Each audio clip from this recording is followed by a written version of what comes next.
رہ جانا ہے تو یہاں ایک بدلی ہونی ہے، وقت لگے گا، تم سدرۃ المنتہا پر بیٹھ جاؤ، جتنی دیر میرا مصطفیٰ یہاں قیام کرے تم جی بھر کے دیدار کر لینا۔ اور سورہ نجم میں کہا اذ یغشی السدرۃ ما یغشی، اور جب سدرۃ المنتہا کے درخت کو ڈھانپ لیا جس نے ڈھانپ لیا، کل کائنات کے ملائکہ اس سدرۃ المنتہا پہ جمع ہو گئے تھے۔ انبیاء کو دیدار مسجد اقصیٰ میں کروا دیا، ملائکہ کو دیدار سدرۃ المنتہا پہ کرا دیا۔ اس کے بعد تیسرا مرحلہ معراج مصطفیٰ کا شروع ہوا۔ پھر تو گویا عالم دنیا میں بھی ظہور کروا دیا، ڈیمونسٹریشن۔ پھر عالم اعلیٰ، ملأ اعلیٰ میں سدرۃ المنتہا اور عرش اعلیٰ پر ملائکہ کو دیدار کروا کے آقا کی غلامی میں دے دیا۔ اور پھر ان کی ایک اور آرزو بھی تھی کہ عمر بھر تو زمین پہ رہیں گے، ہمارا کیا قصور ہے، ہم آسمان پر ہیں، طرح طرح کی ڈیوٹیز میں مصروف ہیں، تو عمر بھر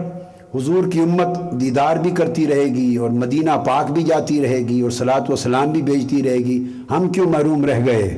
کعبہ تو نے ہمیں دے دیا، ایک کعبہ یہ بیت یہ زمین پر ہے کعبۃ اللہ، اور ایگزیکٹلی اس کے اوپر آسمان پر بیت المعمور ہے، ملائکہ وہاں طواف کرتے ہیں، پورا بیت المعمور۔ بیت المعمور کہتے اس لیے ہیں کہ ملائکہ سے معمور رہتا ہے، بھرا رہتا ہے، جیسے کعبۃ اللہ انسانوں سے بھرا رہتا ہے تو بیت المعمور ملائکہ سے بھرا رہتا ہے، اور وہ ایگزیکٹلی اس کعبے کے اوپر ہے، وہ آسمانی کعبہ ہے۔ تو باری تعالیٰ تو نے کعبہ تو دے دیا، مگر کعبے کا کعبہ تو زمین پہ رکھا ہے، کعبہ تو اوپر دے دیا بیت المعمور، مگر کعبے کا کعبہ بھی ہے آقا علیہ السلام کا در اقدس۔ تو اس کو بھی اللہ پاک نے سبیل پیدا کر دی کہ 70,000 فرشتے اب ہر روز صبح آتے ہیں آقا علیہ السلام کی بارگاہ میں، اور آپ کی قبر انور کو اپنے پر لگاتے ہیں، مس کرتے ہیں، جیسے انسان جالی کو ہاتھ لگاتا ہے نا،